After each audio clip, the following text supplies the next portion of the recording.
These seats that I'm sitting in now were from the original theater and were moved in 1993. Yeah, one of the biggest differences between this year's team and last year's team, along with having a different coach, is Hayden Ward. While some say keeping sex offenders off the streets is keeping Oswego safe, others say that once they've served their time, they have the right to hold a job. Well, what was she like off the floor? Because we kind of see, her ability to keep things under control. For Coach Lusk, she believes that the key for challenging in the SUNYX this season is to make Oswego State more prepared than their opponents. The Quinnipiac Polling Institute has come to become one of the most respected in the country. For Bobcat News, I'm Ross Bentley.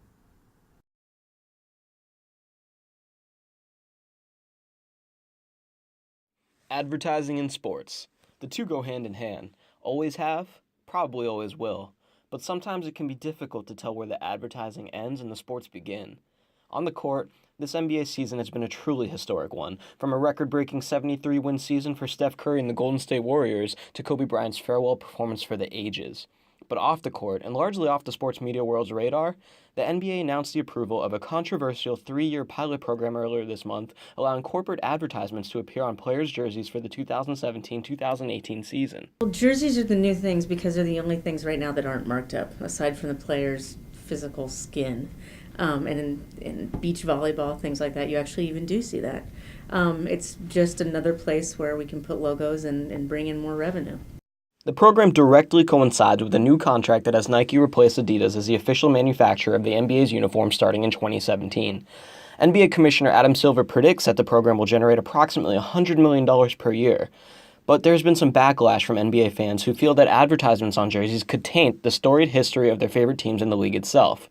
However, Yanity feels that corporate sponsorship is already the norm. At the professional level, this is all about corporate sponsorship. It is all over the arenas. It is all over what the players are already. It already is on what players are wearing. There's a swoosh or an Under Armour logo on what they're wearing already.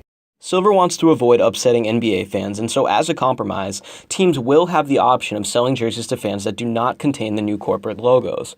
So while the NBA is the first of the major U.S. sports leagues to institute ads on jerseys, Yanity believes that the NFL and MLB could be close behind. It's coming.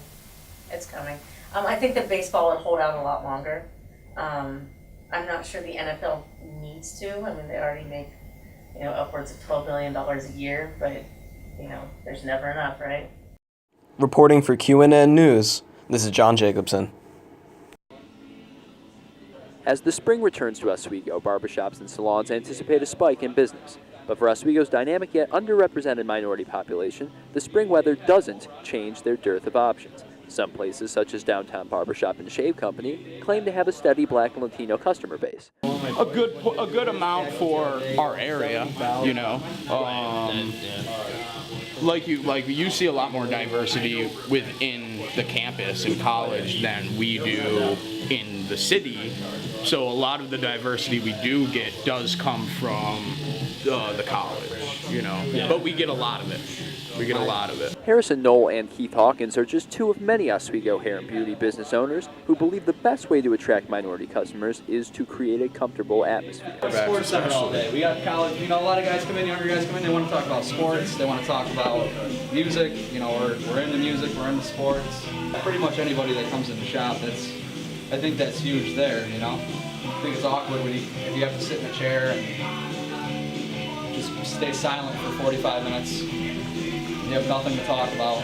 For Oswego Now, I'm Joe Manganello.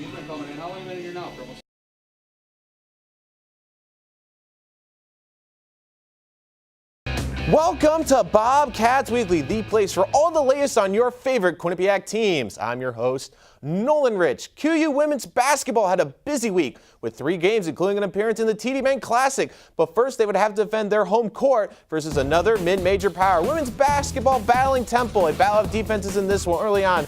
Well, Bobcats will swing this ball to Adele Thorne, and she hits the 3. She had 8 points in this one. Later on, it's Katie Carroll from behind the arc with the bucket and the swish. This would end up with a wild finish in this one. Bobcats with a 2-point lead. Temple will throw it up. Their defense, though, would hold tough. Temple's going to kick it out for the 3 after this missed layup, trying for the desperation shot as time is winding down. Temple trying to get the win. No good, as the Bobcats will hold on to this one. The buzzer sounds, and the Bobcats walk out of the TD Bank Sports Arena with a 58-56 win. Napolitano leads the Bobcats with 12 points, while Sarah Schuen leads KU with 7 rebounds and 3 blocks. After an 8-6 loss to Georgetown, Bobcats finishing up the TD Bank Classic, Quinnipiac battling Vermont. I don't know about you, but give the ball to 22. Brittany Johnson with the layup for Quinnipiac. Then again, give her the rock with another bucket. She had 10 points. Later on, Brittany Martin, Swish City for the 3.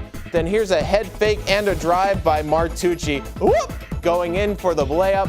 Bobcats would end the weekend with a big road win, beating the Catamounts by the final score of 77-65. Maria Napolitano ties a career high in this game with 20 points, while Brittany Johnson has a career high day as well with 10 points. While the women's team picked up 2 big wins this week, the Quinnipiac men's basketball team hosted 2 home games of their own as they get into the heart of their season. First up would be NC Central. Bobcats looking for back-to-back home wins. In the corner, it's Giovanni McLean pulling a little shake and fake right here as he pulls up for the 3-pointer and finds nothing but net, as this would be a good shot for him. Bobcats would go on a 22-2 run in the second half as the offense would be rolling as Abdullah Bundu drives inside for 2. Quinnipiac dominating the paint, and later it's Chase Daniels working hard down low for 2 points. Daniels with 16.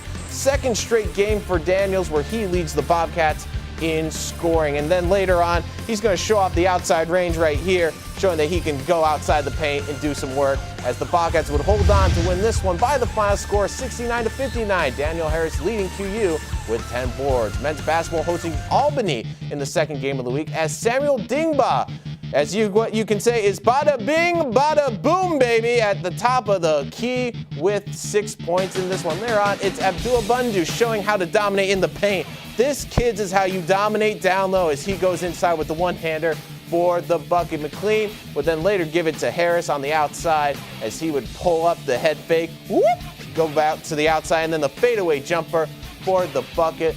Bobcats would not be able to hold this one, as Harris, even with 19 points, as the Bobcats would fall in the second half and would fail to capitalize on their first set lead, as they fall to UAlbany in this one by the final score of 58-54, as Daniel Harris once again leads the Bobcats with 19 points.